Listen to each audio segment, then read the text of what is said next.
bueno, empezamos un poco, pues ya tenemos casi 100 personas. Así que lo primero, muchas gracias a todos por venir. Yo soy Begoña Ruiz Núñez y soy la codirectora de Healthy Institute junto con mi compañero Iker Martínez. Entonces, bueno, pues lo primero, muchas gracias a Juanjo por querer, bueno, pues venir a dar este webinar como experto en la materia. Ahora os lo presento. Gracias también a la gente para la que trabaja él, que es la clínica de Alejandro Sanz. Y muchas gracias también al laboratorio Key Biological, que es el que bueno, pues nos ha permitido también hacer el evento. Entonces, bueno, pues lo primero, presentaros sobre todo a Juanjo, ¿no? Que es, pues como veis ahí en la presentación, fisioterapeuta, psiconeuroinmunólogo o experto en psiconeuroinmunología, que es a lo que nos dedicamos en Healthy Institute, a esa parte de educación para la salud, de educación de profesionales, de terapeutas y de todo aquel que quiera mejorar su salud. Y bueno, pues por lo que veis ahí, aparte también por eso es experto en la materia, trasplantado renal desde el siglo pasado, ¿no? Que se dice, desde el 98. Así que ya lleva unos cuantos años con su riñón nuevo, cuidándolo un montón. Ya lo veis ahí que, vamos, brillante vividor en Valencia y todo, papá de una estupenda peque de 3 años, que os lo contará él. Así que yo creo que, bueno, que qué mejor persona para dar este seminario que él. Y yo con esto ya me callo, que ya hay 109 personas y no vienen a escucharme a mí, sino que vienen a escuchar a Juanjo. Así que os repito un poco para los que os hayáis apuntado a última hora o metido a la última hora, que las preguntas serán al final, que ya lo contará Juanjo también.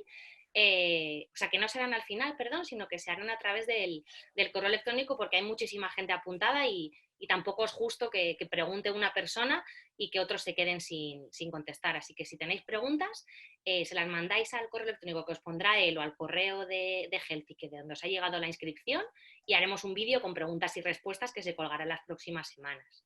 Y luego el webinar se colgará entre la semana que viene y la otra, cuando lo editemos y lo podamos colgar, para que también lo podáis ver cuando queráis. Así que yo me despido de todos los que hay en el chat, los que hay también presentes, las 110 personas que hay ahí ahora mismo conectadas. Muchas gracias si estáis desde todas partes del mundo, y os dejo con el super experto en la materia. Juanjo, adelante. Muchas gracias, Begoña, por la presentación. Ya te dejo a ti, yo ya me silencio y te dejo a ti todo a tope. Bueno. Muchas gracias a todos por asistir a este seminario. El título puede sonar un tanto pretencioso, ¿no? Como tomar inmunosupresores no es lo mismo que estar inmunosuprimido.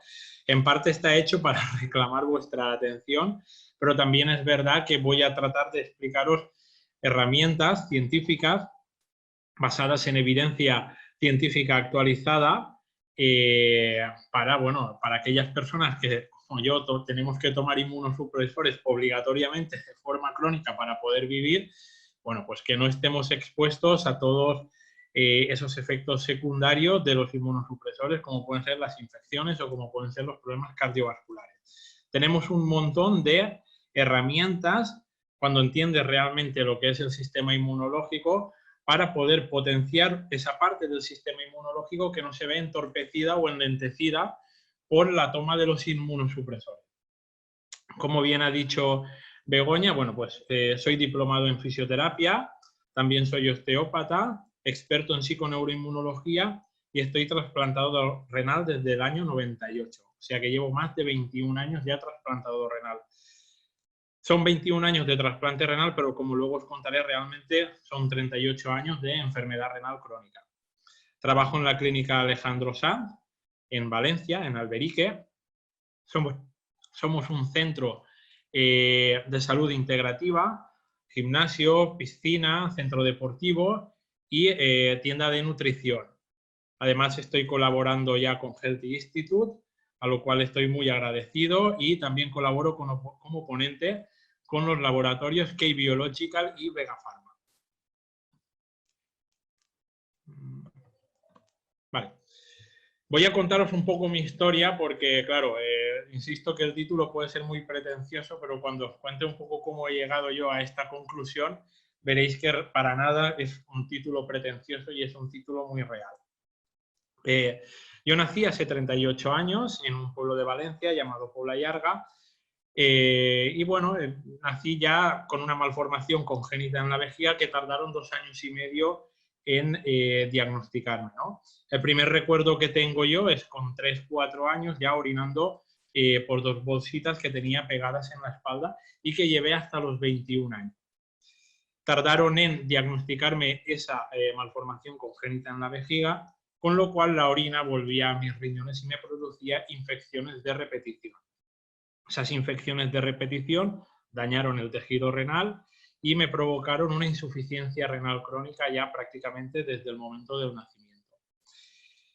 A los 13 años me cogieron un trozo de intestino y bueno, me ampliaron la vejiga, me hicieron una vejiga nueva, la cual, bueno, pues funciona, ¿no? Al final se llena y se vacía, pero tengo que hacerlo, ¿no?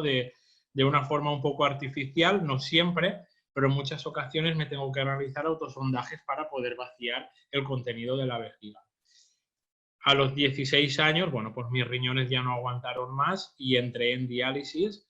En abril del año 98 entré en diálisis y en un puente de Todos los Santos, al parecer en un accidente de tráfico, pues falleció mi donante. O sea, 7 meses después de yo haber entrado en diálisis, llegó el trasplante, no sin antes haber pasado un mes antes por una experiencia cercana a la muerte en un quirófano por un error médico y que me marcaría durante mucho tiempo.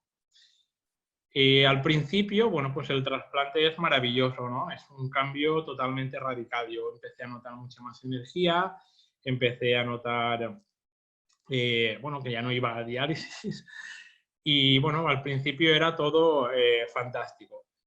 Pero, claro, poco a poco el exceso de medicación hizo que mi estado de salud se deteriorara junto con una circunstancia, y es que a los 23, 24 años aproximadamente, estando yo un día de fiesta, pues un amigo mío que llevaba al lado, pues nada, cayó y estaba muerto, ¿no? Tuvo un aneurisma aórtico y falleció. Y eso pues a mí me marcó mucho en su momento, ¿no? Total, que cuando un año después, cuando tenía pues 24 o 25 años, pesaba casi 100 kilos, tomaba casi 60 pastillas al día, de un total de 15, 16 fármacos, y bueno, mi estado era totalmente lamentable.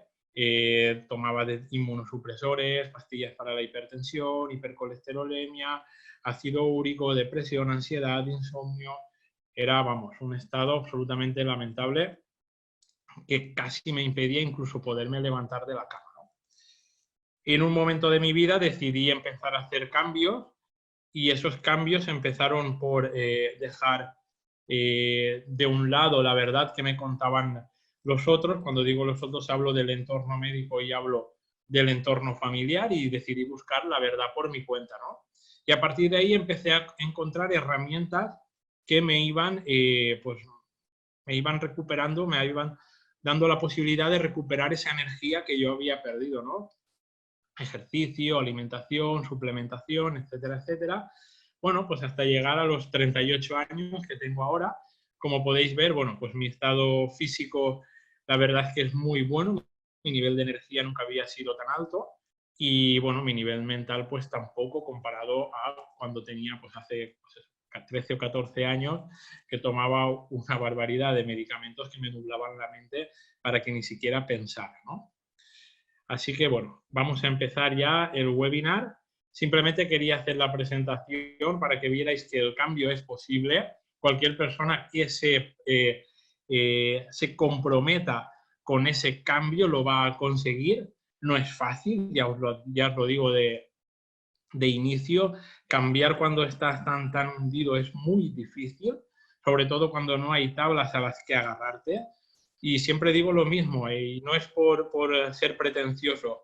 Ojalá yo en su momento, como persona trasplantada, me hubiera encontrado una persona trasplantada como yo en la que apoyarme, y una persona trasplantada que ya hubiera pasado por las mismas circunstancias que yo, de una manera u otra, y hubiera salido victorioso, ¿no? ¿Cuál es el problema principal que se presenta después de un trasplante renal y que, bueno, pues tienen que manejar los médicos? Tienen que buscar un poco el equilibrio entre la inmunosupresión que sea eficaz para evitar el rechazo del órgano, bien sea de riñón, bien sea de cualquier otro tipo de órgano, y también evitar pues las infecciones, ¿no? Las infecciones son uno de los efectos secundarios peores que podemos tener las personas trasplantadas, ¿no? De hecho, aproximadamente el 40 y pocos % de las personas que estamos trasplantadas fallecemos debido a infecciones. Unas de forma directa por una infección, una activación de un agente patógeno, o por una enfermedad secundaria a la activación de un agente patógeno, como puede ser pues un cáncer debido a la activación de un virus oncogénico.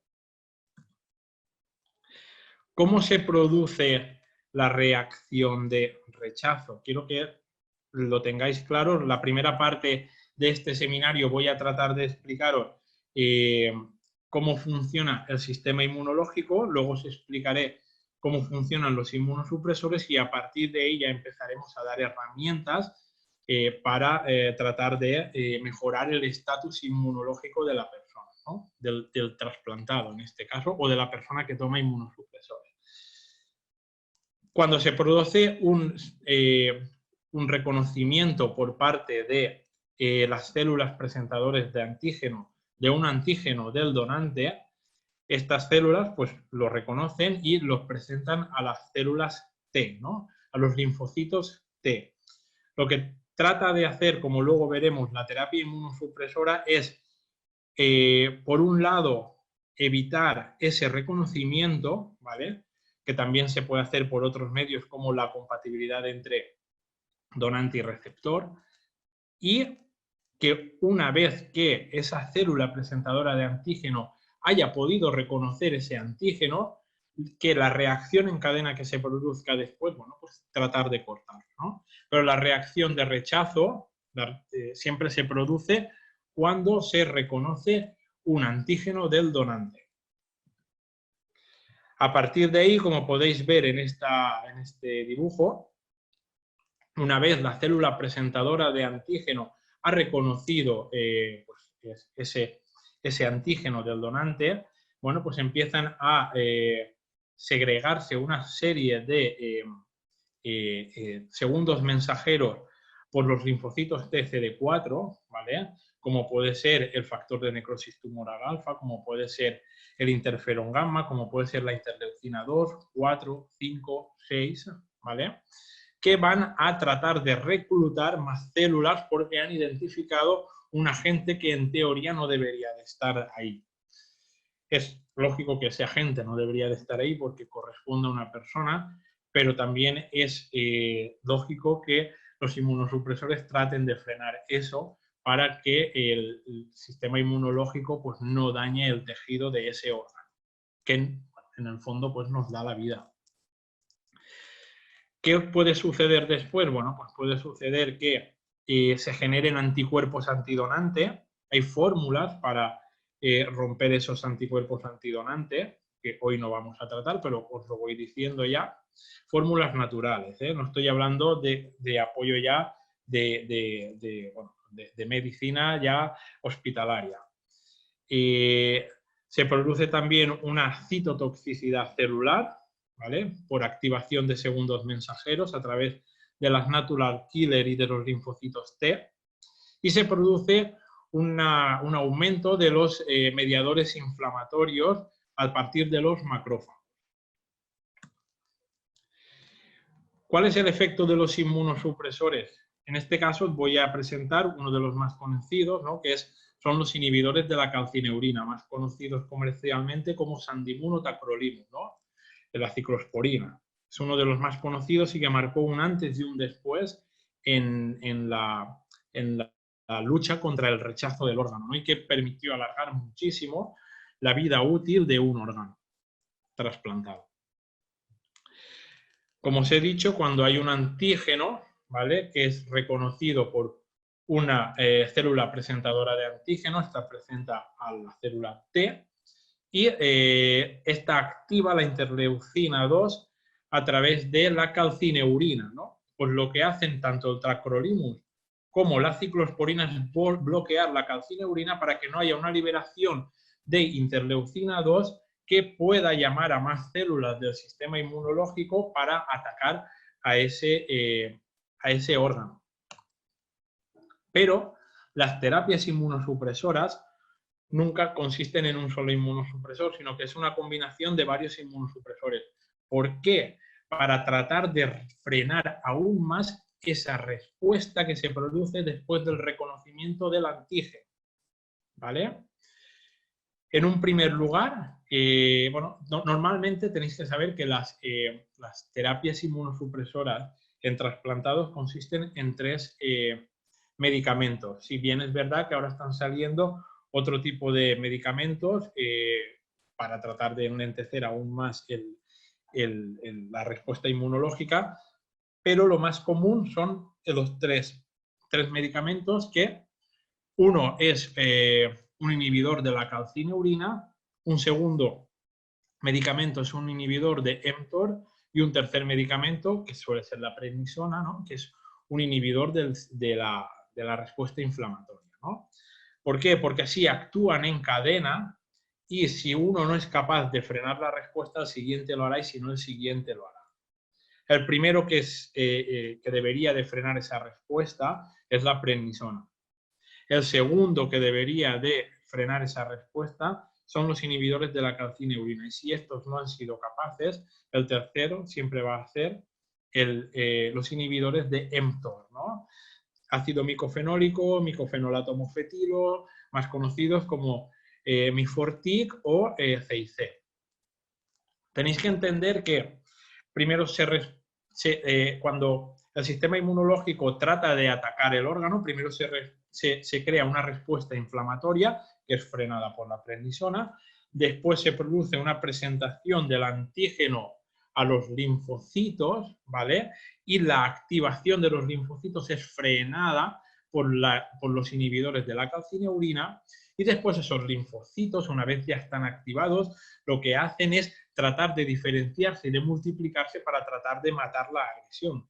O sea, en este caso, un órgano, ¿no? Un órgano trasplantado. Y lo hacen a través del mecanismo de mTOR. Por tanto, los inhibidores de mTOR lo que hacen es frenar esa diferenciación y esa proliferación celular de los linfocitos T para tratar de que no ataquen ese órgano.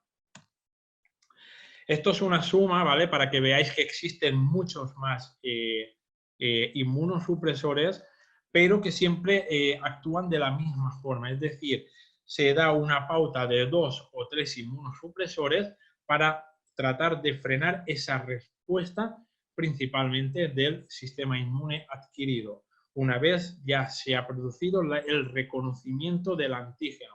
Previo reconocimiento del antígeno, no suelen afectar la toma de inmunosupresores. ¿Qué ocurre con los inmunosupresores? Bueno, aquí tenéis los inmunosupresores que se están utilizando hoy en día, ¿vale? Como podéis ver, hay un montón.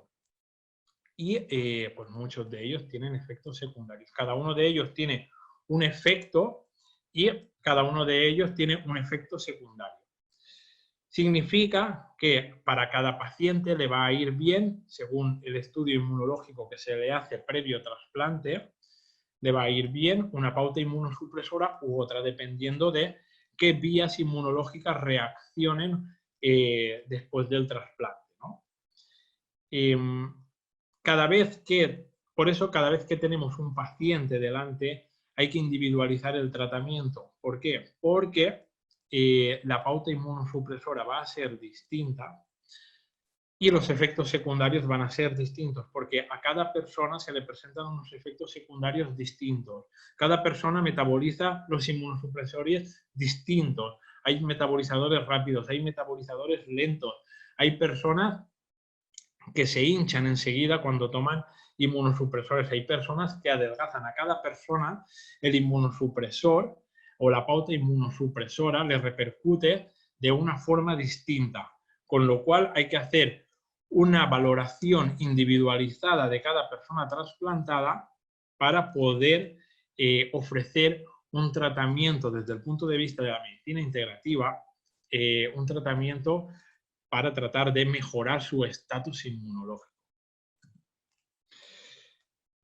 Normalmente los inhibidores de la calcineurin o los inmunosupresores afectan, siempre nos han dicho que afectan al sistema inmune adquirido, pero también es verdad que actualmente se está estudiando cómo afecta al sistema inmune innato, porque se creían que los inmunosupresores no afectaban al sistema inmune innato y bien es verdad que sí que afectan al sistema inmune innato.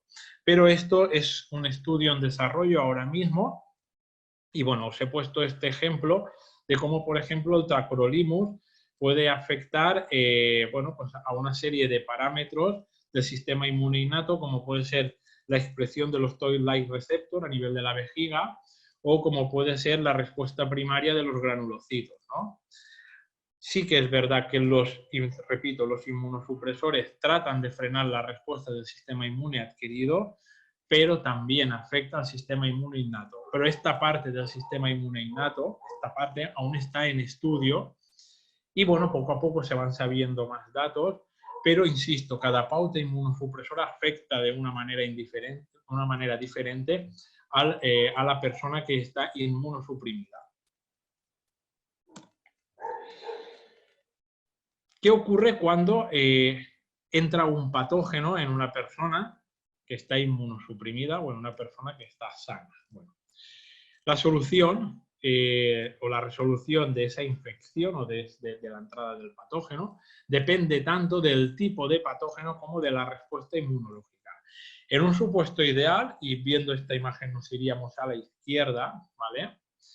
Independientemente del patógeno, porque insisto, hay que poner en una balanza el patógeno y el sistema inmunológico. A veces patógenos simples como la gripe o poco agresivos como la gripe matan al huésped y a veces patógenos más fuertes no se cargan al huésped.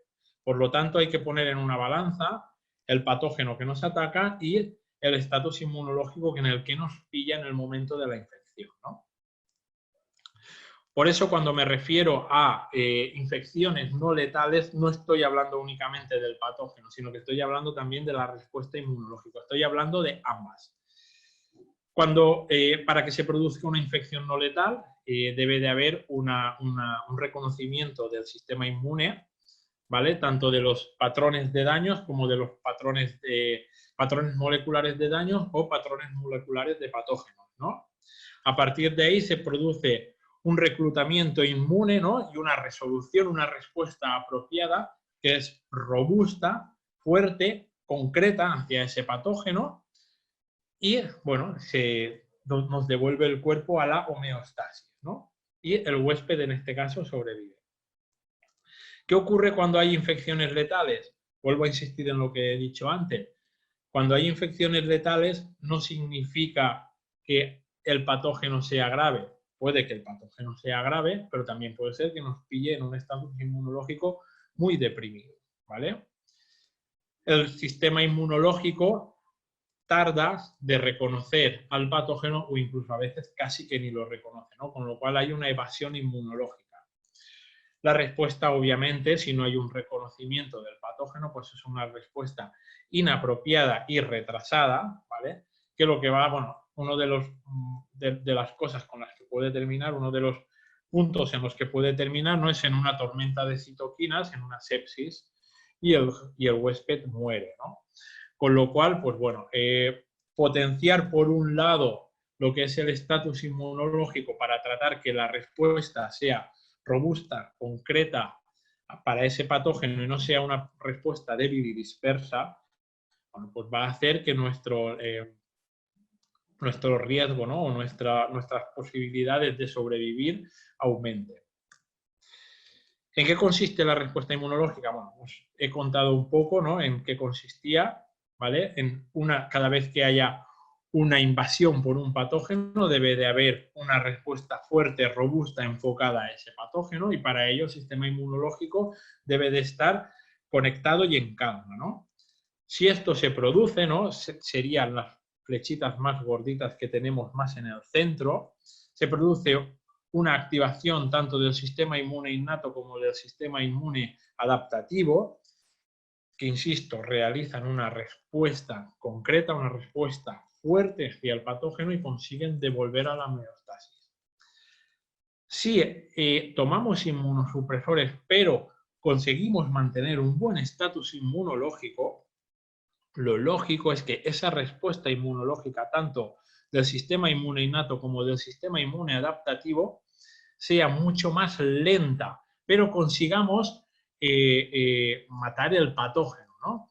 Yo, por ejemplo, cuando paso la gripe o cuando tengo pacientes inmunosuprimidos que pasan la gripe, pues una persona sana la pasa en 1 o 2 días y yo o estas personas las pasamos en 5 o 6 días, pero lo pasamos. Es decir, nuestra respuesta ya no es tan fuerte, nuestra respuesta para el patógeno ya no es tan concreta, sino que es un poco más débil y dispersa debido a la toma de los inmunosupresores, pero sí, insisto que si conseguimos mantener un buen estatus inmunológico, conseguimos volver a nuestra homeostasis, que no es una homeostasis real, pero bueno, al fin y al cabo es una homeostasis.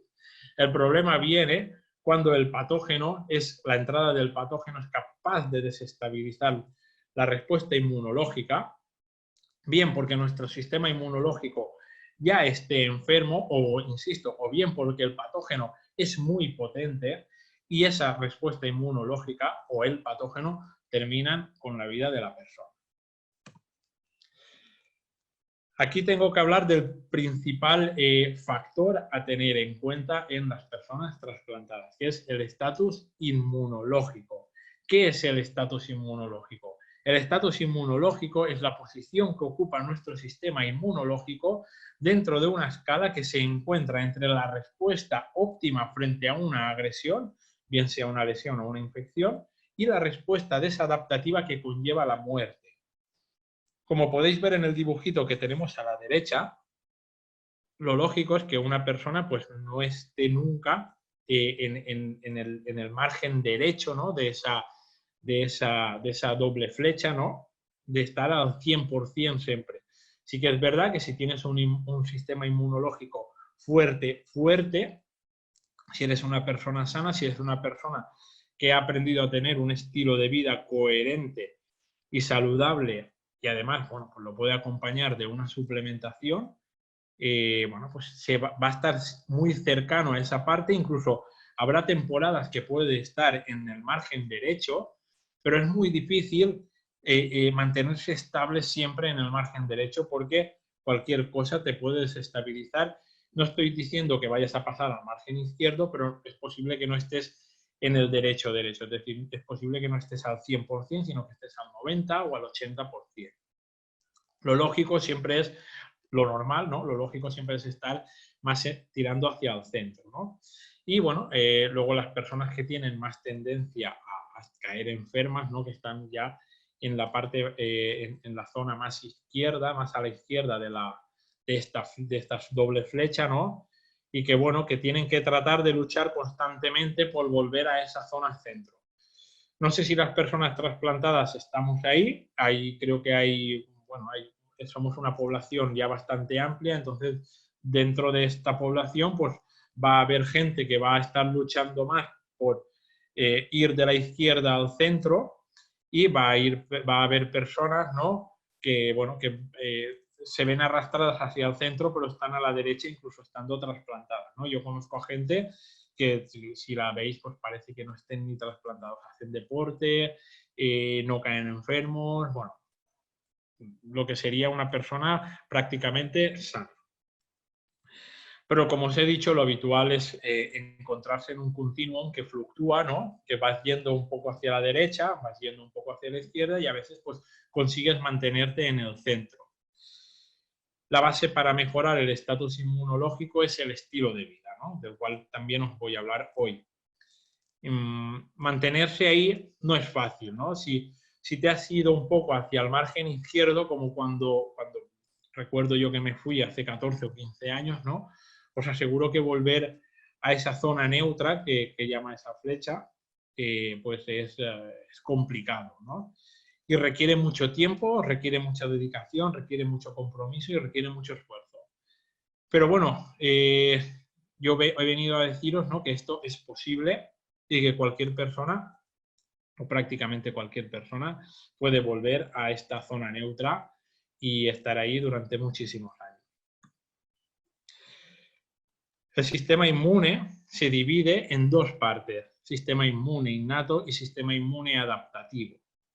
El sistema inmune innato es una respuesta no específica, emite una respuesta no específica ante una agresión por un patógeno, actúa muy rápidamente, no existe memoria inmunológica y no es antígeno dependiente. ¿Qué significa esto? Significa, uno, al no ser antígeno dependiente, significa que podemos potenciar mucho nuestro sistema inmune innato que jamás va a desarrollar una reacción de rechazo porque como no es antígeno dependiente, no jamás va a reconocer un antígeno de nuestro donante. Es decir, su respuesta no depende de que haya antígenos, ¿vale? Con lo cual, esta es una de las primeras bases y una de las dianas terapéuticas que, bueno, se pueden ampliar muchísimo porque mejorar el sistema inmune innato se puede hacer de muchísimas formas, como luego veremos. Luego os voy a hacer un pequeño resumen, ¿vale? Pero se puede hacer de muchas formas mejorar el sistema inmune innato. Y luego también no existe una memoria inmune, con lo cual, por mucho que potenciemos nuestro sistema inmune innato, nuestro cuerpo jamás podrá aprender una reacción de rechazo.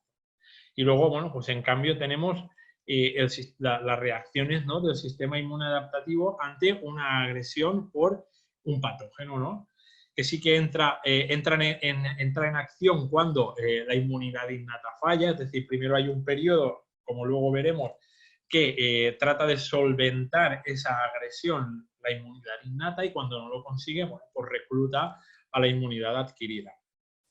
Tarda un poquito de tiempo en actuar, no es tan rápida como la inmunidad innata, es antígeno específica, por eso en caso de que reconozca un antígeno de nuestro donante, inicia una reacción de rechazo que debe de ser frenada, tanto puede ser con un aumento de inmunosupresores como con terapias, con algún tipo de terapia natural, siempre y cuando la reacción de rechazo sea leve. Cuando son fuertes, la terapia natural no hace nada. Bueno, existen otro tipo de tratamientos que se pueden hacer a nivel médico para tratar de frenar esa reacción de rechazo. Pero todos ellos conllevan una mayor inmunosupresión. Y claro que sí, genera una memoria inmunológica, con lo cual una vez nuestro sistema inmune innato, nuestro sistema inmune adquirido ha reconocido una vez, al menos una vez, los antígenos del donante, pues va a ir orquestando una reacción detrás de otra para tratar de eliminar esa agresión que en este caso, bueno, pues es un órgano, ¿no? Por eso siempre se dice que aquellas personas que tienen reacciones de rechazo, aunque sean leves, tienen un peor pronóstico, porque su sistema inmunológico es posible que haya adquirido una memoria y para él es mucho más fácil orquestar una respuesta contra ese órgano trasplantado. Aquí tenéis cómo está orquestada la respuesta del sistema inmune general, ¿no?, a la agresión por un microorganismo. Bueno, las primeras horas entra en acción la inmunidad innata, insisto, la inmunidad innata no es antígeno específica y no tiene memoria, ¿no? Y luego ya más tarde, bueno, pues ya entra toda la caballería, que es la inmunidad adaptativa. Lo que os quiero decir es que podemos centrarnos mucho en mejorar todo lo que es inmunidad innata, que no vamos a empeorar o no vamos a crear ninguna reacción de rechazo. De eso podemos estar absolutamente tranquilos. Y vamos a poder disminuir muchísimo el riesgo de padecer infecciones. Si, por ejemplo, yo recuerdo cuando yo era más joven, yo era, pues, como yo siempre he dicho, el rey del antibiótico, ¿no? Yo podía hacer 5 o 6 tomas de antibióticos por infecciones de orina y un par de ingresos al año.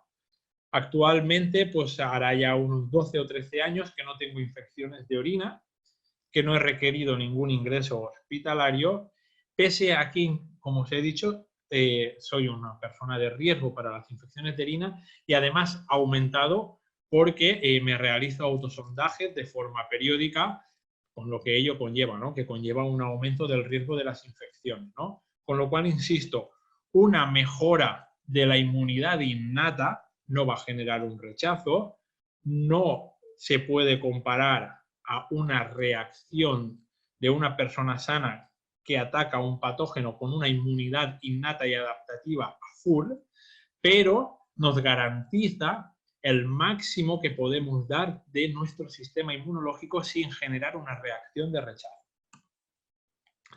¿En qué consiste el sistema inmune innato? Bueno, primero hay unas barreras físicas como son la piel, ¿no? Mantener la piel en un estado óptimo va a hacer que, bueno, pues que haya menos agresiones de patógenos. Siempre sabéis que cuando tenemos heridas, ¿vale? Cuidarse las heridas y evitar que haya infecciones en esas heridas, pues bueno, va a hacer que nuestro sistema inmune adaptativo no tenga que atacar. Luego están las barreras químicas, ¿no? Como son la mucosa intestinal. Ahora todos sabemos ya, conocemos lo que es la permeabilidad intestinal, conocemos lo que es el síndrome de malabsorción, conocemos lo que es la disbiosis intestinal, etcétera, etcétera. Bueno, pues todo lo que sea mejorar la salud de esa barrera intestinal va a hacer que se potencie la inmunidad innata sin generar reacción de rechazo y que disminuya ese riesgo de padecer infecciones. La mucosa vesical, ¿vale? Que también está muy relacionada con la mucosa intestinal. Como sabéis, hay una serie de receptores, ¿no? Los receptores de manosa en la vejiga, que hace que las bacterias se peguen ahí. Bueno, pues, por ejemplo, hay un suplemento como es la manosa que hace que las bacterias no puedan pegarse. La mucosa pulmonar, ¿vale? Que, por ejemplo, mejorando la secreción pulmonar con N-acetilcisteína, ¿vale? Pues también podemos mejorar esa mucosa intestinal, evitando el tabaco, evitando zonas contaminadas, la contaminación del aire, la contaminación ambiental. Luego tenemos las secreciones, lágrimas, sudor, jugo gástrico, saliva y la microbiota. ¿Vale? Para mí es muy importante trabajar la microbiota porque todas las microbiotas, como sabéis, están conectadas. La principal siempre es la del intestino, la del tubo digestivo, pero están todas interconectadas.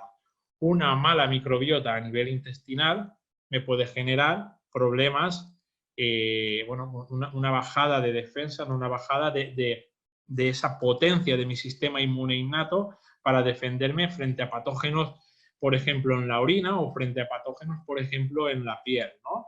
Por tanto, mejorar la microbiota de todas las zonas en común, porque están todas interconectadas, va a potenciar ese sistema inmune innato, insisto, sin orquestar una reacción de rechazo, ¿no? Podemos mejorar la microbiota intestinal con probióticos, podemos mejorar la microbiota bucal también con probióticos y con algún antibiótico natural también para tratar de desinfectar la boca, como puede ser el aceite de coco, que yo lo utilizo para hacer enjuagues. La microbiota vaginal, ¿vale? También se puede utilizar aceites ozonizados para trabajar la parte externa de la vagina y también están los óvulos de probióticos vaginales, ¿no?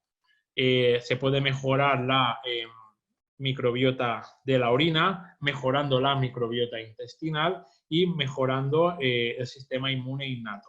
Y la microbiota también de la piel se puede mejorar utilizando geles o jabones que no sean muy agresivos para esa microbiota.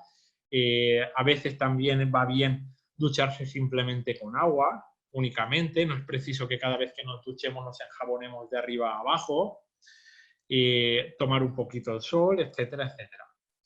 Y luego existen lo que son las barreras ecológicas, ¿vale? Esto ya yo lo he incluido aquí porque me gusta siempre incluirlo aquí dentro, pero bueno, no es exactamente, no forma parte del sistema natural del sistema inmune innato, sino que es algo ya un poco más añadido, ¿no?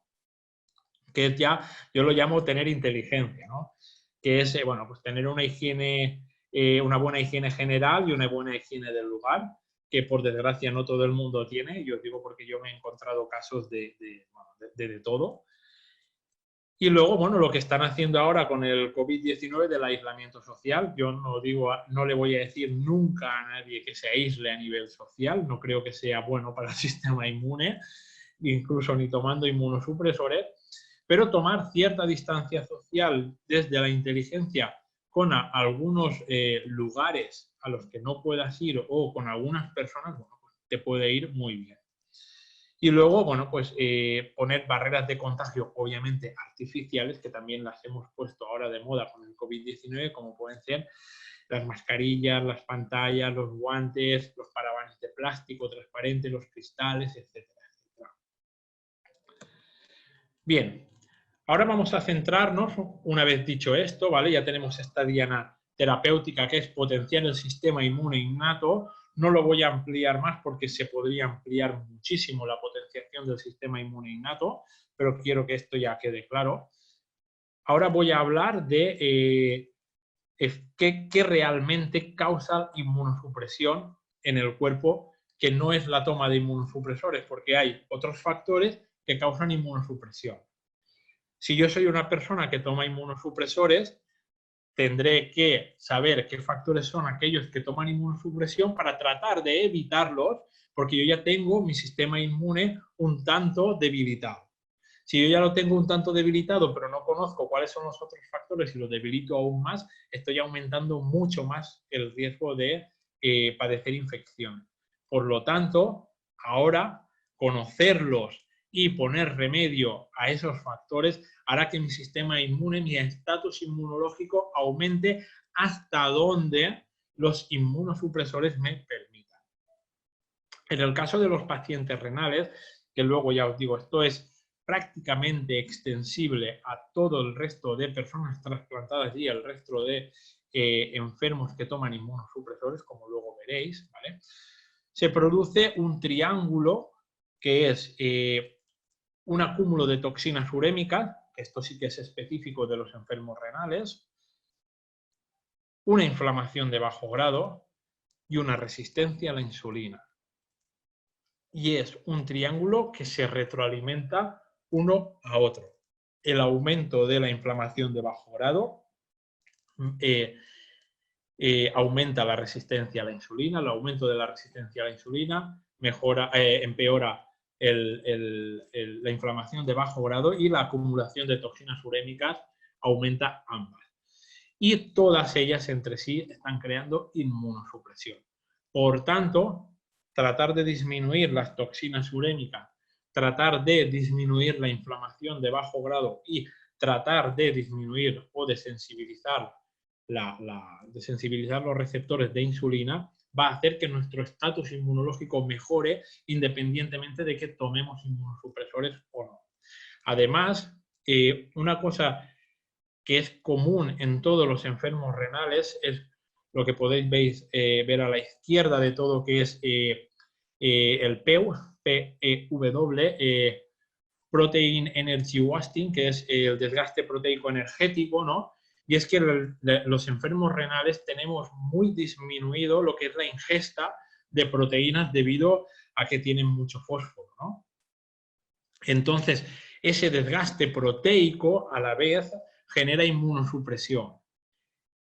Aumentar la ingesta de proteínas en enfermos renales, siempre controlando y valorando en analítica los niveles de fósforo, va a hacer que mejore el estatus inmunológico.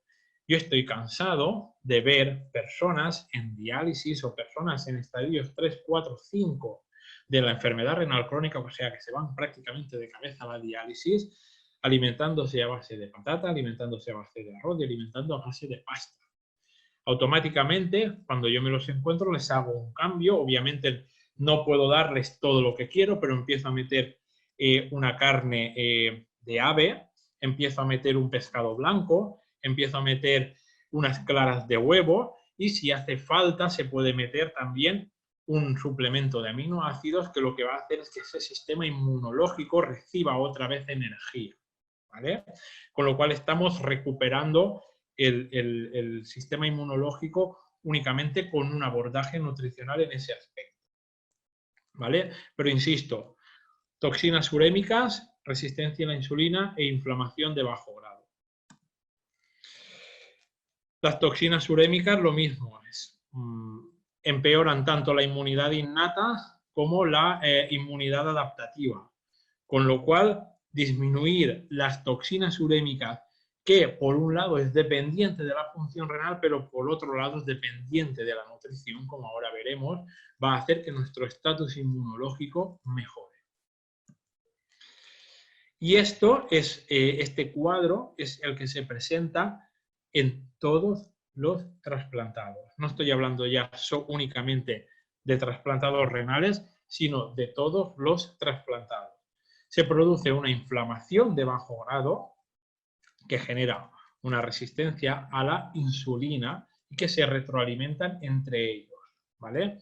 Además, la toma de inmunosupresores, bien sea pues los esteroides, ¿no? la prednisona o los inhibidores de la calcineurina, me van a agravar aún más la resistencia a la insulina, ¿vale? Principalmente a nivel intestinal, muscular, hepático y pancreático, ¿vale? A nivel de estos 4 dianas, ¿no? Me va a aumentar la resistencia a la insulina, con lo cual me va a producir mayor inflamación, porque se retroalimentan entre ellas. Conocer estos mecanismos nos va a hacer que podamos abordarlos desde un punto de vista integrativo y que los inmunosupresores, bueno, pues dañen el organismo lo menos posible. Obviamente hay factores pretrasplante, hay factores personales y luego hay factores post-trasplante. Insisto, no dependientes del tipo de trasplante, bien sea pulmonar, bien sea pancreático, bien sea hepático, bien sea de corazón, de hígado, de riñón, de lo que sea, ¿vale? Este cuadro se produce en todos los trasplantados. Simplemente quiero que tengáis en cuenta, porque luego lo abordaré, que los factores post-trasplantes, uno de los factores post-trasplantes, aparte de los medicamentos inmunosupresores que crean tanto inflamación como resistencia a la insulina, son las infecciones virales. Y os voy a dar soluciones para mejorar las infecciones virales, sobre todo de virus lentos, que son los peligrosos, que son los oncogénicos. Creo que todos los que estáis aquí, no lo sé, conocéis lo que es la resistencia a la insulina. Hoy en día ya es un término muy común. Pero bueno, para aquellos que no conozcan lo que es la resistencia a la insulina es una llave que lo que hace es abrir unos receptores que hay en la célula para que la glucosa pueda entrar dentro. Cuando hay resistencia a la insulina, esa llave, que es la insulina, no es capaz de entrar en su hueco, ¿no? Y no es capaz de abrir esas puertas para que la glucosa entre dentro de las células, con lo cual la glucosa se queda en sangre, que es lo que habitualmente vemos, ¿no? Niveles de glucosa elevados de 100, 110, 120, no es preciso que seas diabético. Con tener 100, 110 ya tienes resistencia a la insulina y ya te tienes que poner las pilas para combatir la resistencia a la insulina, ¿vale? Esta respuesta, además, este aumento en glucosa, además, lo que hace es decirle al páncreas que segregue aún más insulina, con lo cual estamos sobrecargando al páncreas y a largo plazo nos puede dar una insuficiencia pancreática, ¿vale? Que es mucho más conocida como diabetes tipo 2. Y lo que os decía, ¿no? La inflamación de bajo grado y la resistencia a la insulina se retroalimentan unos a otros, ¿no? En el caso de la inflamación, una producción de una activación, por ejemplo, por lipopolisacárido, ¿no? Porque haya una disbiosis intestinal o cualquier otro tipo de endotoxemia, ¿no? Del macrófago, va a segregar una serie de citoquinas proinflamatorias, como pueden ser la interleucina 6, el factor de necrosis tumoral alfa, que en el hígado me va a producir gluconeogénesis, sobre todo gluconeogénesis nocturna. Mi hígado por la noche va a estar produciendo glucosa como un loco, porque se cree que no hay, porque tiene resistencia a la insulina, ¿vale? Con lo cual, cuando yo me levanto por la mañana y me hago la toma o la medida de glucosa en ayunas, ¿cómo va a estar esa glucosa? Alta, ¿vale? Y luego tenemos que la resistencia a la insulina lo que hace es bloquear el receptor inflamatorio, ¿vale? y me va a producir aún una mayor inflamación de bajo grado, con lo cual tanto la resistencia a la insulina genera inflamación de bajo grado, como la inflamación de bajo grado genera resistencia a la insulina. Hay que combatir ambas. Como os he dicho, el triángulo que se produce en los enfermos renales, ¿no? Las toxinas urémicas, la inflamación de bajo grado y la resistencia a la insulina. Vamos a atacar el primero, ¿no? Las toxinas urémicas. ¿Cómo podemos atacar las toxinas urémicas? Haciendo una dieta rica en vegetales, que no es lo mismo que hacerse vegetariano o vegano, que no estoy en contra de nada de ello, ¿vale? Pero hacer una dieta rica en vegetales no significa que tengamos que hacernos vegetarianos. Simplemente significa que el mayor porcentaje, en torno al 70-80%, dependiendo también de la función renal que tengas, ¿vale? En una persona trasplantada, por ejemplo, como yo, perfectamente te puedes ir a parar al 60-65% vegetales y el resto alimentos de origen animal. En una persona que tenga una función renal bajita, pues igual tienes que aumentar mucho más los vegetales, pero sin olvidar los productos de calidad de origen animal, ¿no?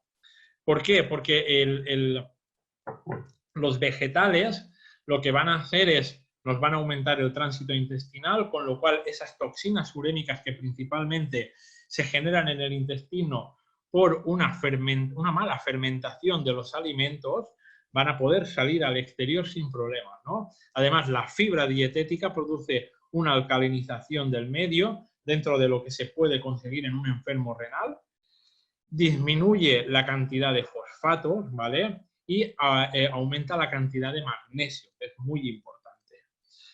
Y por otro lado, de cara a la microbiota, lo que hace es, le ayuda a producir productos beneficiosos como son los ácidos grasos de cadena corta, ¿no? El butirato, el acetato, el propionato, que son muy antiinflamatorios y tienen una cantidad de beneficios increíbles. Como no, disminuye la cantidad de toxinas urémicas que luego van a ser absorbidas y van a pasar al torrente sanguíneo, y disminuye la inflamación y la oxidación de mediadores. Simplemente hay que tener en cuenta que, porque hay que balancearlo, insisto, dependiendo de la función renal y dependiendo del paciente, en el punto en el que esté, hay que ir balanceándolo porque tiene unos beneficios, pero tiene un problema, ¿no? Y es que hacer una dieta rica en vegetales, dependiendo también de qué vegetales, pues puede ser alta en potasio, ¿no? O muy alta en potasio. Con lo cual hay que ir balanceándolo, ¿no? Pero bueno, los beneficios, disminuye la presión arterial, previene los problemas metabólicos, frena un poco lo que es el avance de la progresión de la enfermedad renal crónica y disminuye la mortalidad por todas las causas. Así que, insisto, hacer una dieta alta en vegetales cuando hay un acúmulo de toxinas urémicas nos va a disminuir todas esas toxinas urémicas que son el TMAO, el cresol sulfato y el indol sulfato. Con lo cual, si estamos disminuyendo la cantidad de toxinas urémicas que hay en nuestro cuerpo, estamos mejorando el estatus inmunológico. Esto que os acabo de decir, insisto, de las toxinas urémicas, únicamente se da en enfermos renales y en trasplantados renales. En otro tipo de trasplantados no. Pero la resistencia a la insulina y la inflamación de bajo grado sí, que es de lo que vamos a hablar a partir de ahora. Perdón, me faltaba una cosa. El tema de las toxinas urémicas, ¿vale? Mejora también mucho, aparte de hacer una alimentación rica en vegetales, mejora mucho con probióticos, ¿vale?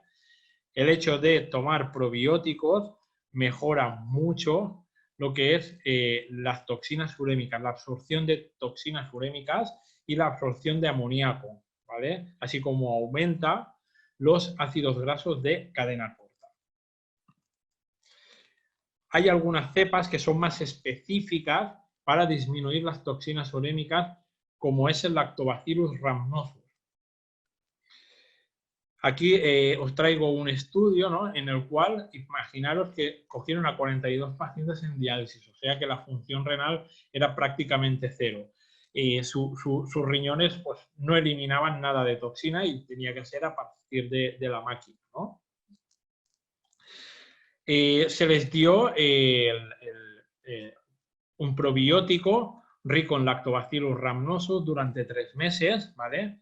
Antes de tratamiento, ¿vale?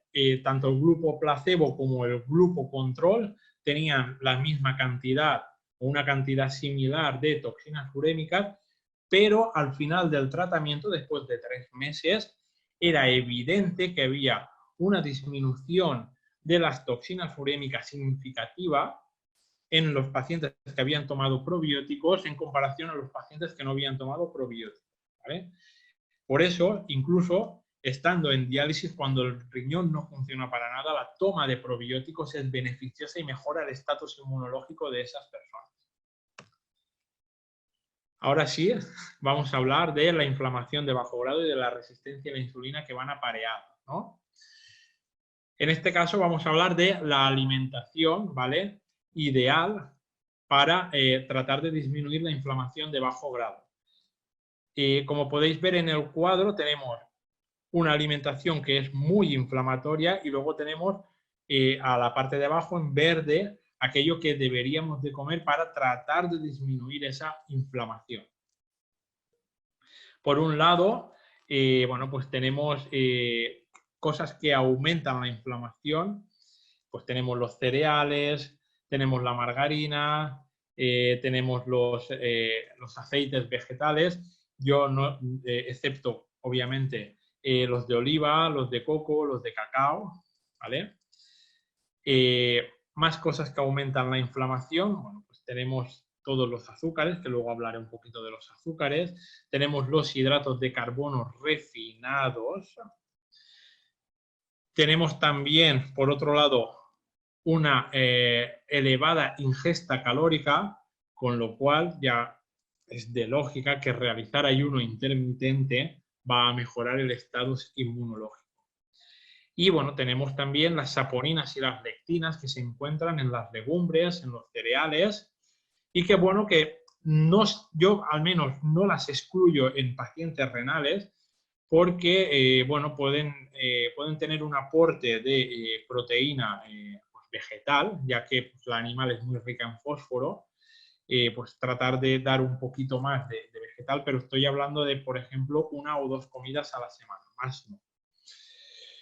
¿Qué es lo que va a hacer este tipo de alimentación basada en este tipo de alimentos? Bueno, pues me va a aumentar la producción de citoquinas proinflamatorias, me va a aumentar las especies reactivas del oxígeno, me va a aumentar la cantidad de leptina, me va a aumentar la cantidad de resistina, me va a aumentar la permeabilidad intestinal, me va a dañar la mucosa del intestino, con lo cual está dañando mi sistema inmune innato, que es una de las cosas que queremos mejorar. Y vamos ahora a lo que tenemos que hacer para tratar de disminuir esa inflamación. Por un lado, tenemos que mejorar tenemos que mejorar la ingesta de pescado, ¿vale? Que para mí es súper, súper importante, y verduras de hoja verde, ¿vale? Insisto, en las personas además que están enfermas renales, cuando el riñón ya no funciona bien, pues la hoja verde se desaconseja, ¿no? Entonces hay que ir balanceando. Aumentar las frutas, aumentar las fibras, disminuir la ingesta calórica, como ya os he dicho antes, puede ser a través de la estrategia del ayuno intermitente u otras estrategias que hay. Que para mí el ayuno intermitente, una es la que más de moda está, pero 2 es la más efectiva. Yo llevo tiempo haciéndola y las analíticas cambian y es lo que promuevo en mis pacientes. Realizar ayuno intermitente siempre y cuando el estado nutricional es el correcto. Hay que hacer una buena valoración nutricional previa. Bueno, mejora la resistencia a la insulina y mejora el estatus inmunológico y mejora también la inflamación de bajo grado.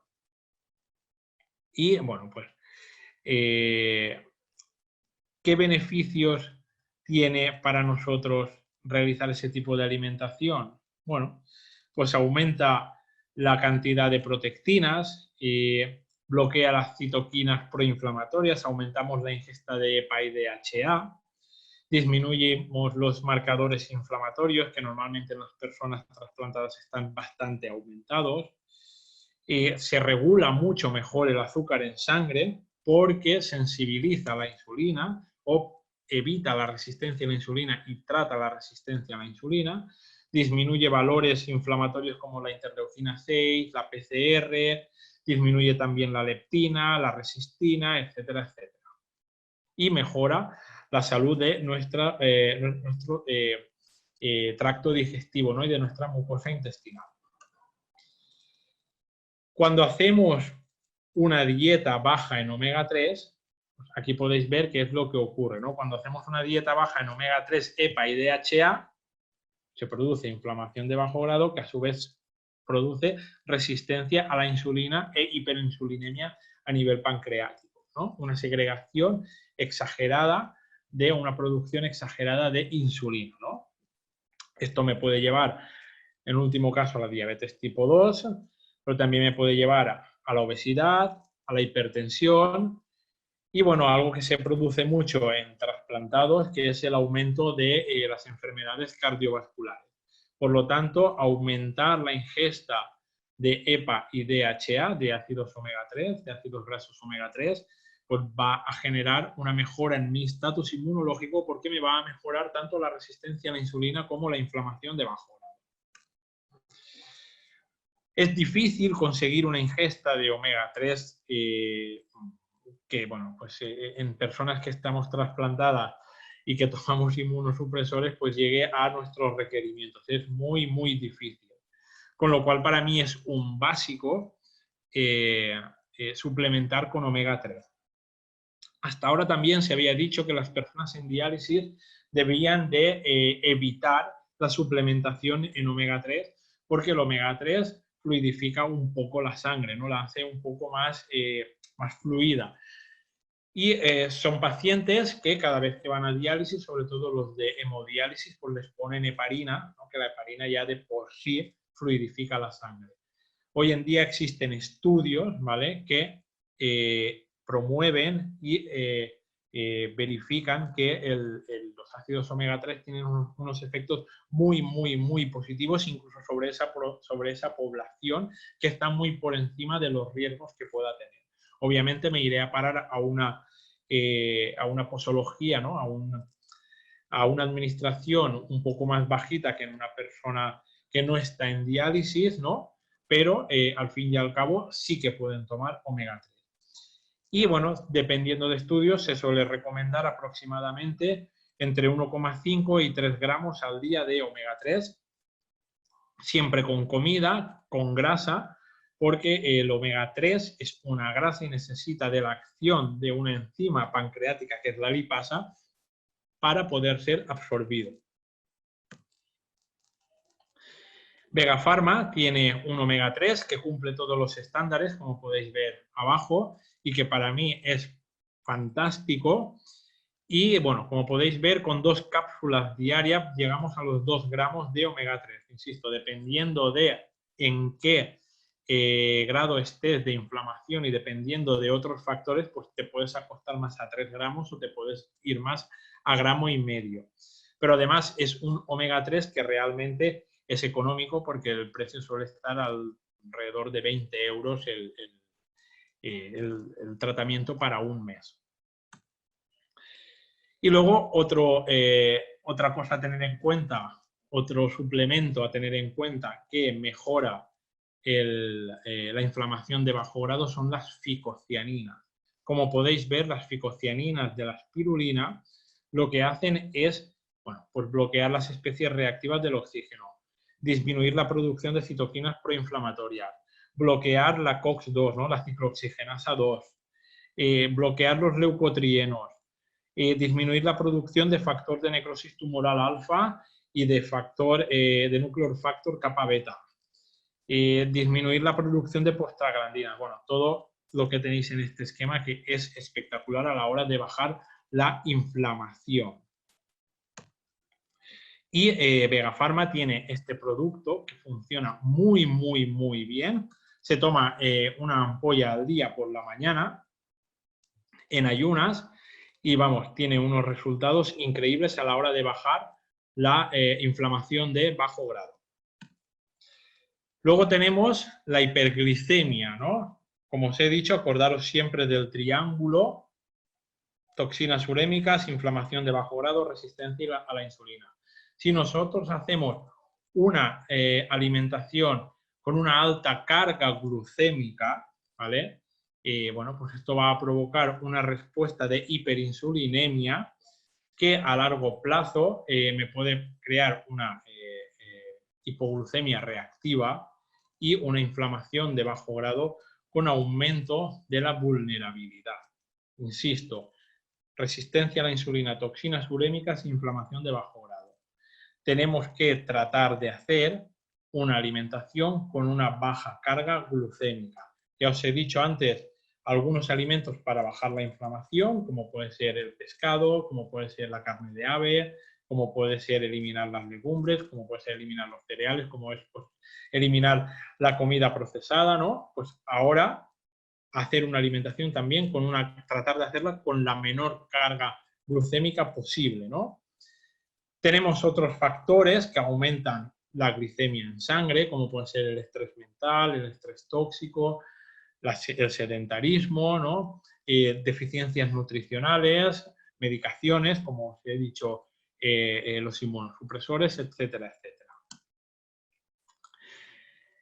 Vamos a pasar ya, porque antes siempre se hablaba de índice glucémico y ahora ya se habla de carga glucémica. Lo que realmente tenemos que valorar es la carga glucémica y tenemos que dejar de lado ya el índice glucémico.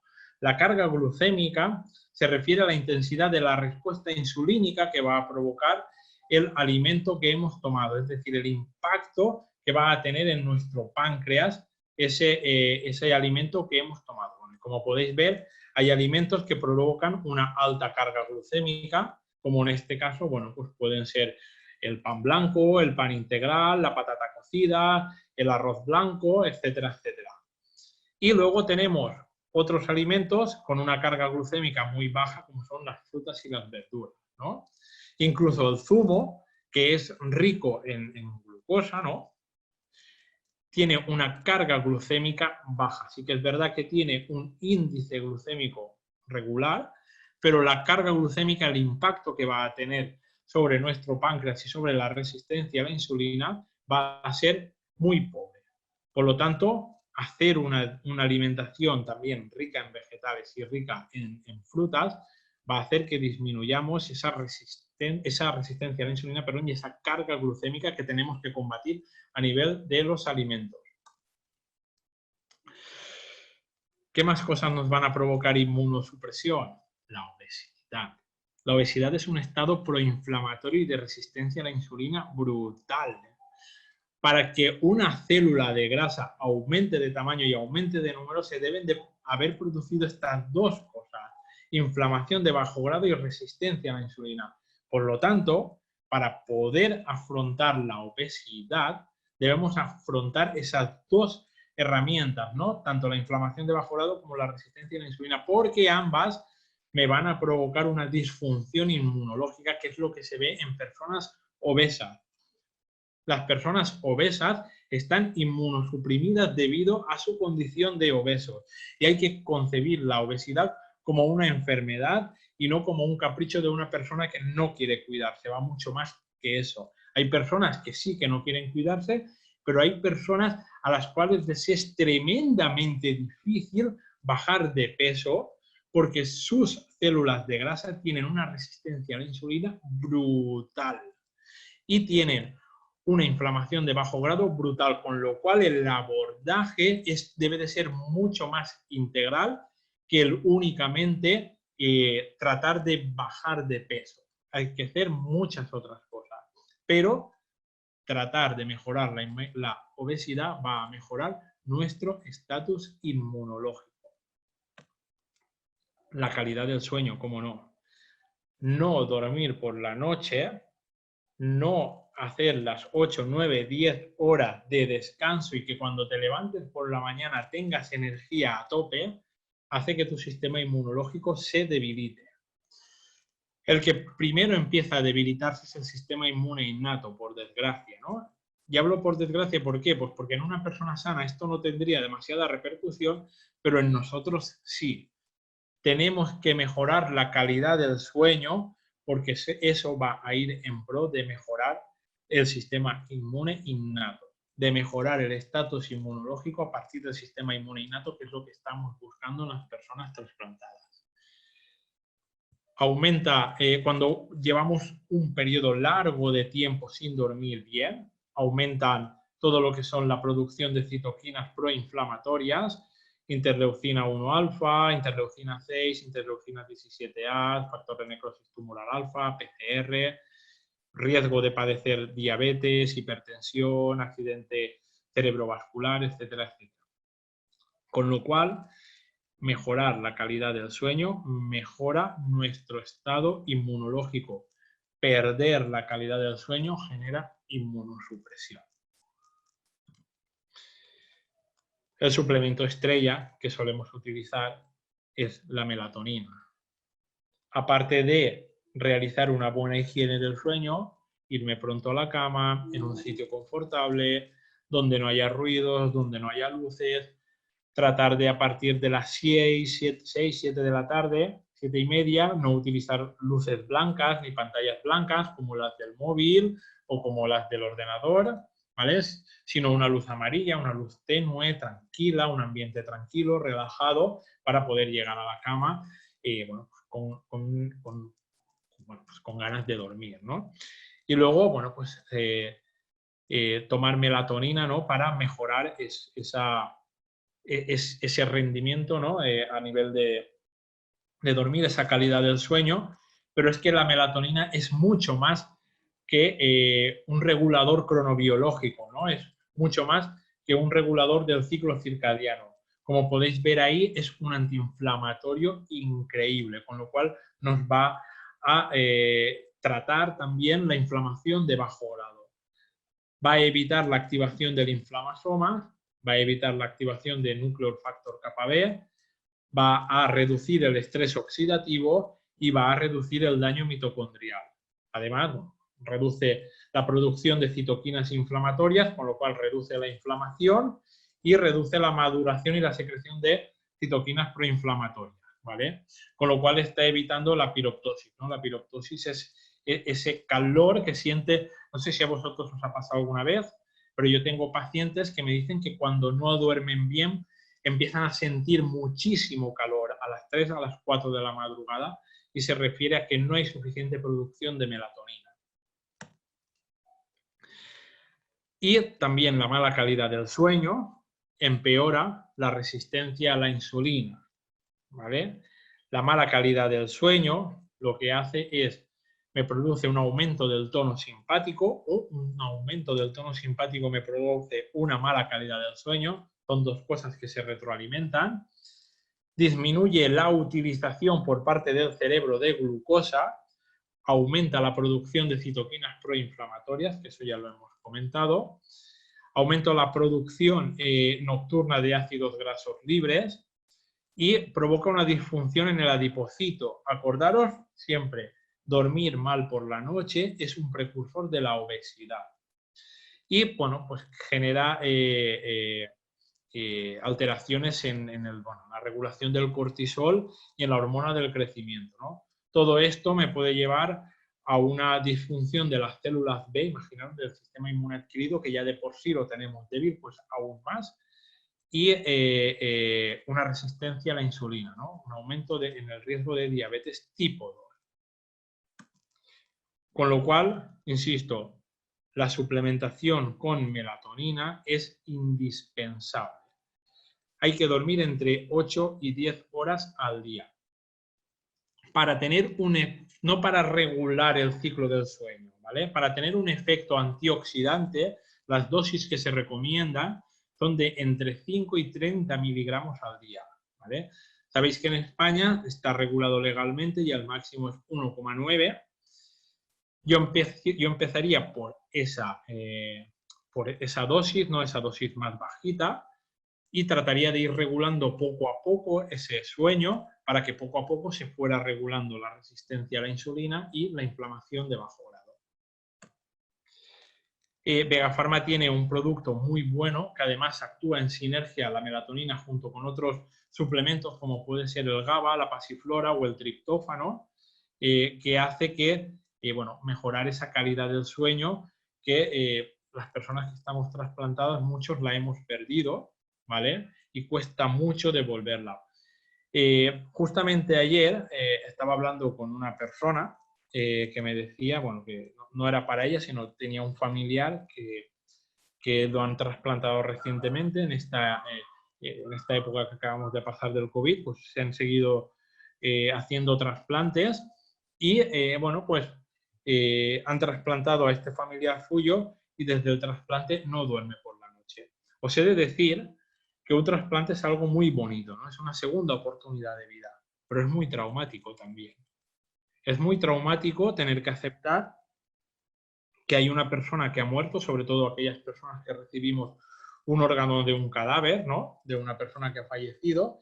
Es muy difícil aceptar que una persona ha fallecido y que nosotros estamos vivos gracias a esa persona. Es muy difícil aceptar que no podemos mostrar ningún gesto de gratitud hacia ellos porque la ley española impide que podamos conocer a la familia del donante en caso de que ésta estuviera preparada y estuviera interesada para conocernos, ¿no?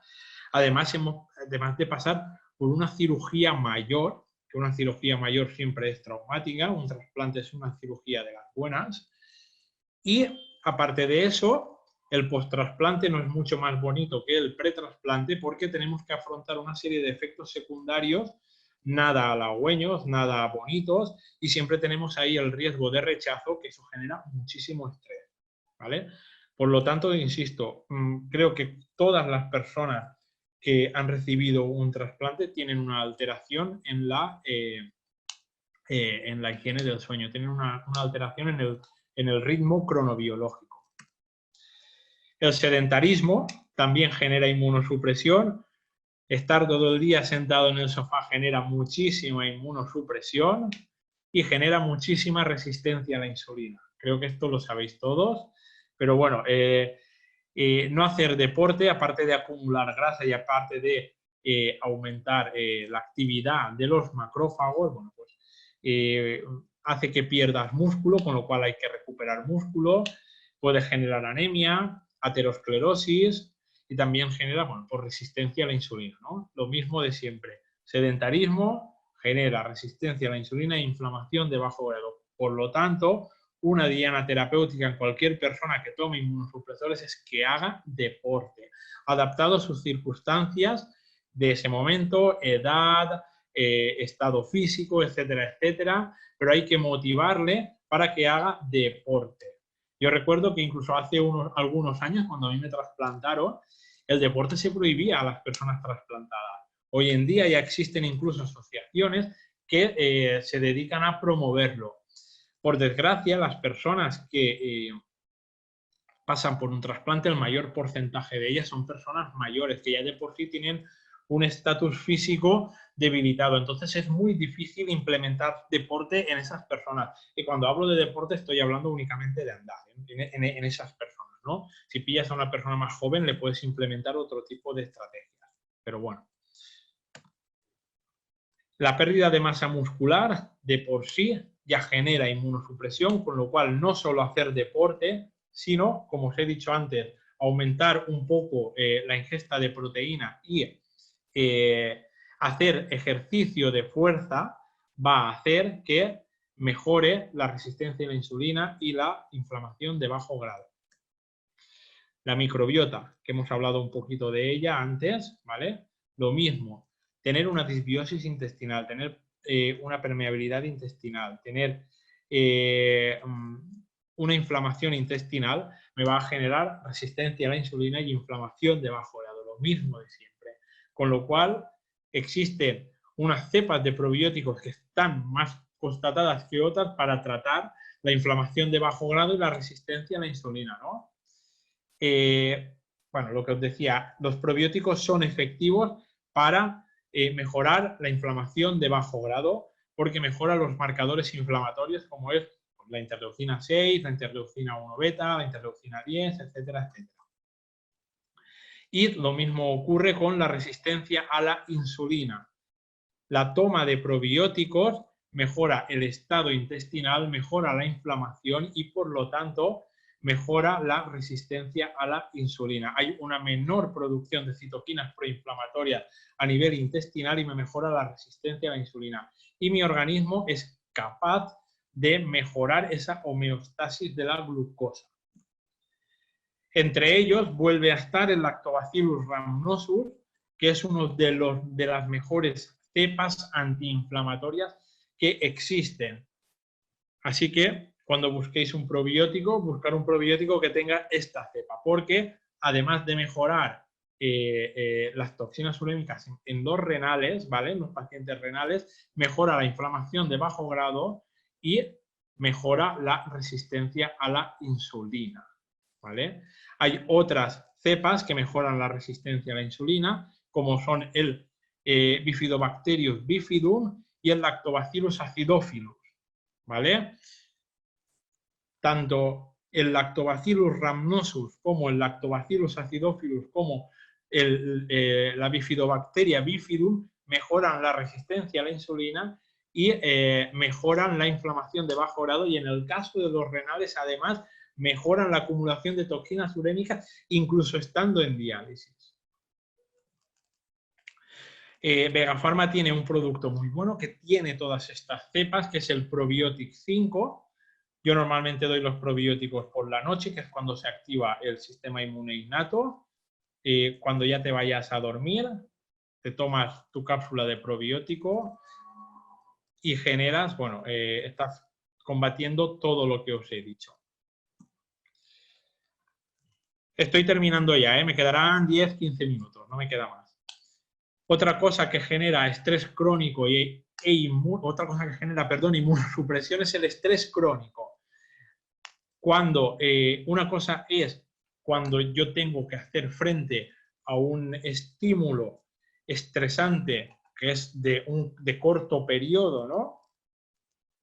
Y que tiene un principio y un fin delimitado, bueno, pues mi cuerpo utiliza esa energía para hacer frente a ese estímulo. El problema es cuando eso se alarga en el tiempo, cuando nunca vemos el fin, ¿vale? De esos problemas, bien sean problemas económicos, problemas de pareja, no sabemos cómo afrontar, no sabemos cómo gestionar esos problemas y se produce una desregulación del eje HPA, ¿vale? El eje del estrés, el eje hipófisis pituitario adrenal, que lo que va a hacer es que nuestro cuerpo genere muchísimo cortisol, se produzca un aumento de la secreción de citoquinas proinflamatorias y una disminución de citoquinas antiinflamatorias, aumentando el riesgo de diabetes, osteoporosis, cáncer, enfermedad cardiovascular, enfermedades inmunes o autoinmunes, depresión o envejecimiento,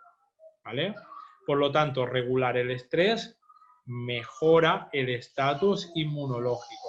Tener un bajo estrés mejora el estatus inmunológico. Uno de los suplementos que a mí me gustan muchísimo para mejorar tanto la resistencia a la insulina como la inflamación de bajo grado es la vitamina D. La vitamina D la producimos cuando estamos en contacto con el sol, ¿no? Vamos a romper un mito que se da en trasplantados y es que a nosotros, por la toma de inmunosupresores, nos prohíben tomar el sol, ¿no? Con lo cual nos prohíben que nuestro cuerpo sea capaz de producir vitamina D. Las personas que estamos inmunosuprimidas, que tomamos inmunosupresores, tenemos un pequeño riesgo mayor de tener de sufrir cáncer de piel. Pero los últimos estudios indican que eso no se debe a la exposición al sol, sino que se debe a virus oncogénicos como el Epstein-Barr. El melanoma aumenta por Epstein-Barr y también aumenta por una exposición al sol, no sana, es decir, por quemaduras. Yo sí que me puedo exponer al sol, lo que tengo que evitar es quemarme. Una persona como yo, que ha aprendido a convivir con el sol, pese a ser rubio, pese a tener los ojos claros, ¿no? Pese a tener una piel blanquita, yo perfectamente en verano puedo estar 3 horas por la mañana, por ejemplo, desde las 9 hasta las 12, 12 y media, y 3 horas por la tarde, desde las 5 hasta las 8, exponiéndome al sol. Obviamente yo me expongo durante todo el año, con lo cual cuando llego el verano ya tengo una piel entrenada, que eso también cuenta, pero evito quemarme, soy consciente de cuándo me quemo. Sé cuál es la resistencia que tiene mi piel, sé hasta dónde puede llegar mi piel y no la fuerzo a más. Con lo cual el autoconocimiento de la piel va a ir, de qué resistencia tiene tu piel, va a ir muy bien para evitar efectos indeseados. Pero un trasplantado sí puede tomar el sol. Eso sí, si por desgracia eres además de los que tienen una piel súper blanquita que se quema rozando el sol, chico, pues te ha tocado el 8. Pues chica, da igual, ¿no? Pero en general este no es el tipo de piel que tenemos en España, sí en países nórdicos, pero aquí somos digamos, de un contraste más latino y el sol pues, lo toleramos bastante bien. Pero hay que educar en cómo tomar el sol. Insisto, no hay que evitar tomar el sol. Y fijaros todos los beneficios que tiene la vitamina D a nivel de la resistencia a la insulina, ya que mejora la sensibilidad a la insulina, tanto a nivel pancreático como a nivel muscular, y disminuye la producción de especies reactivas del oxígeno.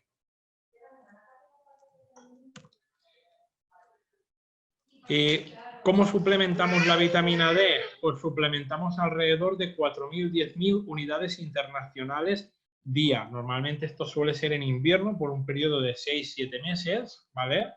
Pero bueno, si eres de los que tiene unos niveles muy bajitos de vitamina D, igual te tienes que suplementar todo el año. Igual incluso con la exposición solar no es suficiente.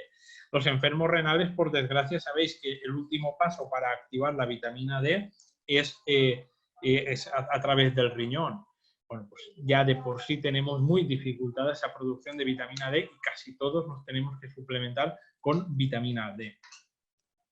La vitamina D aumenta la sensibilidad a la insulina a nivel muscular, aumenta la secreción de insulina y disminuye la inflamación, con lo cual me está disminuyendo la resistencia a la insulina y me está disminuyendo la inflamación de bajo grado.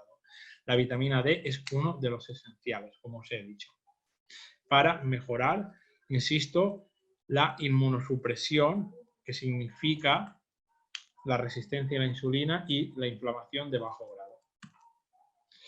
Y por último, voy a hablaros del ozono, ¿vale? La ozonoterapia. La ozonoterapia, primero, como agente antiinflamatorio. Como agente inflamatorio tiene unos efectos sistémicos, ya que en las plaquetas, bueno, pues hace que se produzcan una serie de productos que disminuyen la inflamación y además tiene unos efectos antioxidantes muy buenos. Y por otro, sabéis, bueno, luego os lo comentaré, que el ozono tiene un efecto antivírico, antibacteriano, antigermicida brutal. Y como os había dicho al principio, ¿os acordáis la diapositiva que os había puesto en factores post-trasplante?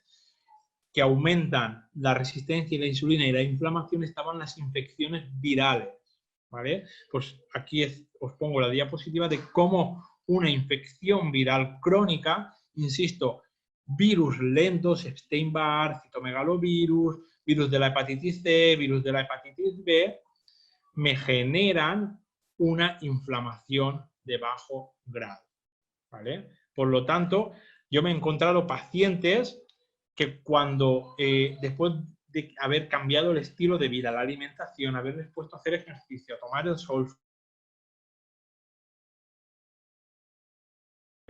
¿vale? Con la vitamina D, etcétera, etcétera, y veo que no mejoran, automáticamente les he hecho una analítica y ha salido algún bichejo, ¿vale? Así que os lo digo para que entrenéis un poco más el olfato y aquellas personas no respondedoras a los tratamientos, estoy hablando de 6, 7, 8, 9 meses de tratamiento y veis que no responde, buscar virus porque os lo vais a encontrar.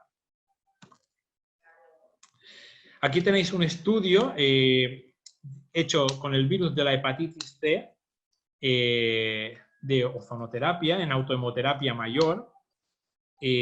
Bueno, pues como podéis ver, después de un tratamiento con 8 semanas, disminuyó la carga viral en un 91, bueno, prácticamente un 92% de los casos.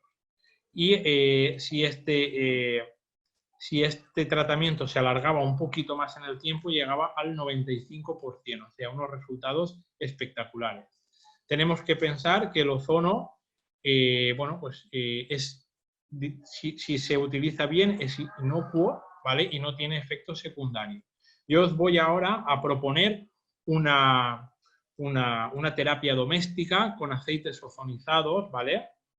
Que son estos aceites que son de Active Ozone, ¿vale? Es un aceite de oliva ozonizado que tiene la misma efectividad que otros métodos de administración de ozono, bien sea autohemoterapia mayor, bien sea vía anal, bien sea vía vaginal, etcétera, etcétera. No es invasivo, ¿vale? Simplemente es una ampolla bebible. No es doloroso, no genera estrés emocional, porque, a ver, bueno, pues que invadan tu cuerpo, pues creo que a nadie le gusta, independientemente de que podamos estar más acostumbrados o no, ¿no?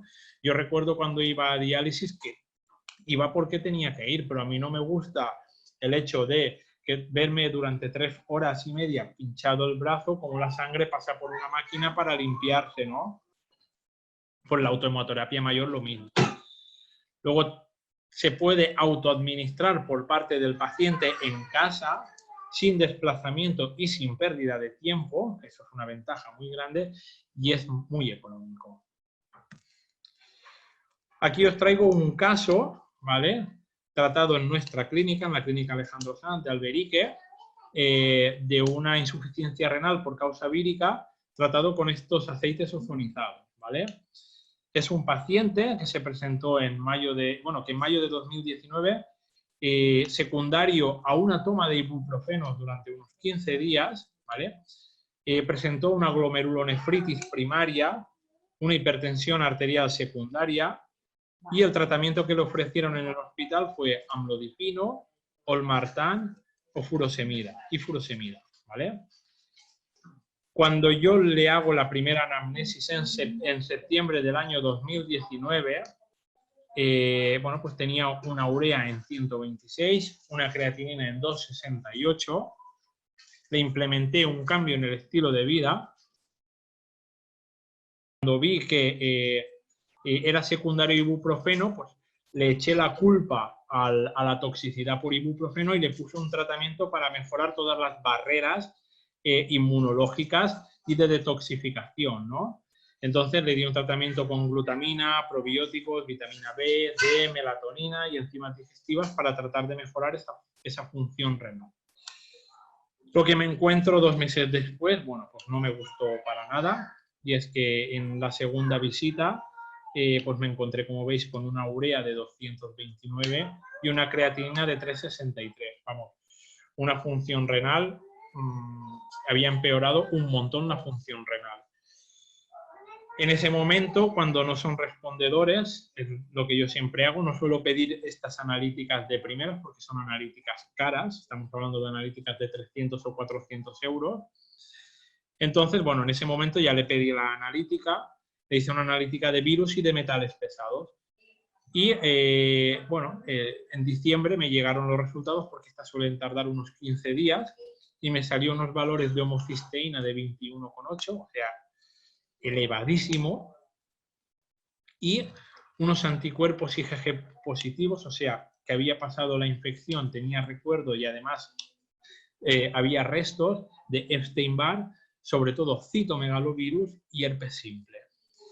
Todo esto me llegó porque encontré un estudio que quería poneroslo, pero no lo he buscado y bueno, trataré de buscarlo, en el cual se relacionaba la reactivación de citomegalovirus a nivel renal con tomas de ibuprofeno, ¿vale? A partir de ahí saqué esa hipótesis y le realizamos la analítica.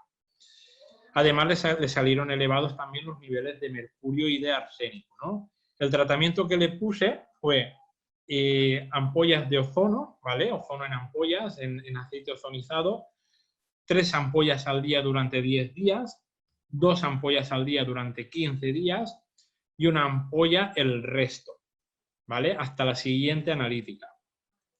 L-lisina, 500 miligramos, 2 veces al día. Vitamina C, 1 gramo, 2 veces al día. De vitamina D, bueno, pues según el fabricante, una vitamina B que utilizamos en clínica.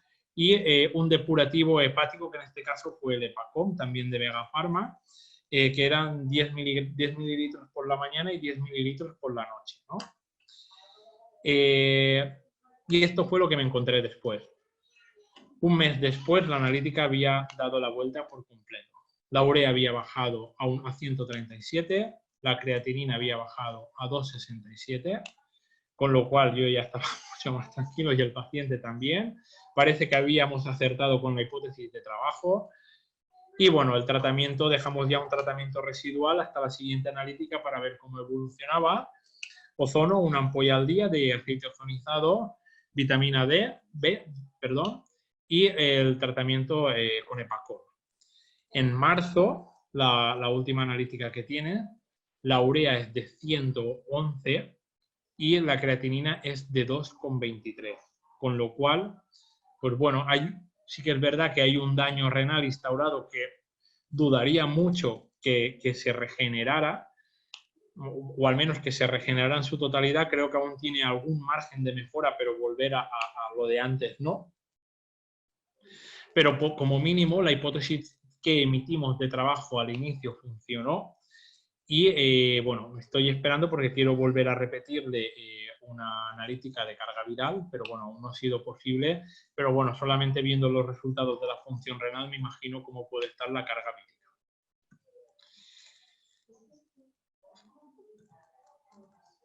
Así que bueno, ahora ya resumiendo, quería deciros una cosa que se me había olvidado. Los aceites ozonizados, ¿vale? Mucha gente cree que no llegan al torrente sanguíneo. El producto que os he puesto antes, ¿vale? El Active Ozone Advance Pro, ¿vale?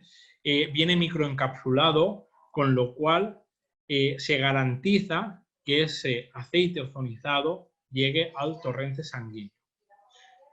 La toma siempre es en ayunas, ¿no? Uno por la mañana, 15-20 minutos antes de desayunar, y si das más, pues antes de la comida, 15 o 20 minutos o 15 o 20 minutos antes de la cena. Así que, bueno, esto ya es a modo de resumen, 3 minutos. Como os he dicho, primero, mejorar el sistema inmune innato, ¿vale? Tratar de mejorar la microbiota, tratar de mejorar las barreras naturales del organismo, la piel, las barreras mucosas, tratar de mejorar las barreras líquidas, ¿no? Los lagrimales, la saliva, etcétera, etcétera. Mejorar, luego nos hemos encontrado con el triángulo, ¿no? Que os he dicho, pero principalmente os tenéis que quedar tanto con tanto con resistencia a la insulina como con inflamación de bajo grado. Sí que es verdad que en pacientes renales cuentan las toxinas urémicas, ¿vale? Por lo tanto, para mejorar las toxinas urémicas, por un lado, podemos hacer una dieta más rica en vegetales, no únicamente vegetales, más rica en vegetales, y administrar también probióticos de la cepa Lactobacillus rhamnosus, que está demostrado científicamente que disminuyen el contenido de toxinas urémicas en sangre, ¿vale? Y luego tenemos el binomio, ¿no? Que se retroalimenta, toxinas urémicas y resistencia a la inflamación de bajo grado, resistencia a la insulina, que se retroalimenta entre sí y que crea inmunosupresión. Si a una persona que ya toma inmunosupresores le añadimos resistencia a la insulina generalizada y inflamación de bajo grado, estamos inmunosuprimiéndolo más.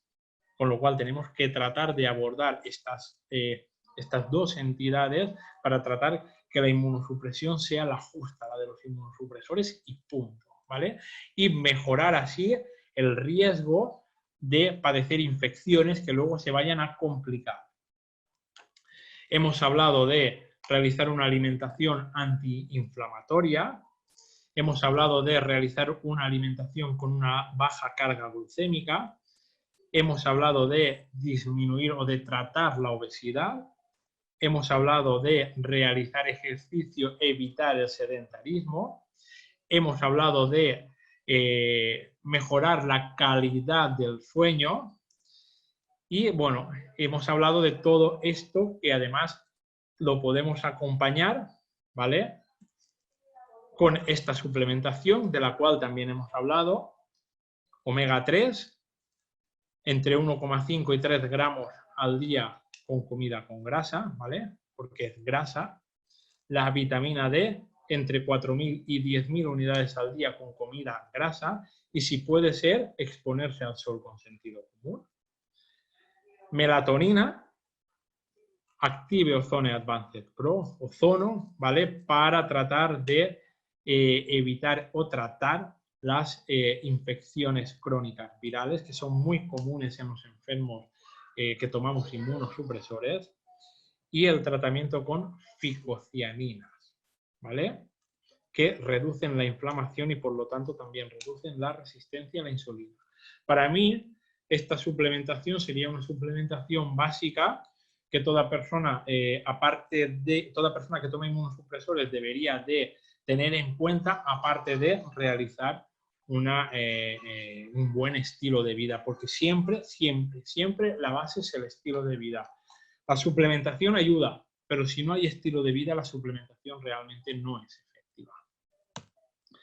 Así que bueno, muchísimas gracias. Me he alargado un poquito más de media hora de lo que tenía previsto, como siempre me suele ocurrir. Os dejo aquí mi correo electrónico, ¿vale? Voy a dejar esta pantalla.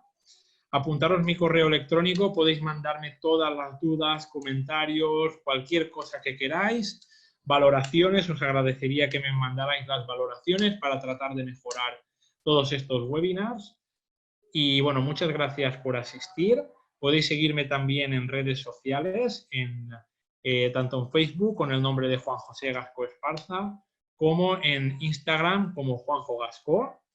Y bueno, agradecer a Health Institute, a Begoña, a Iker, que me hayan dado esta primera oportunidad con ellos. Y, como no, a Juan y a los laboratorios K-Biological y Vega Pharma, que bueno, siempre han estado apoyando desde el primer momento en el que decidí empezar a dar ponencias, y para mí es un placer ofrecer ponencias para ellos y para nosotros. Muchas gracias.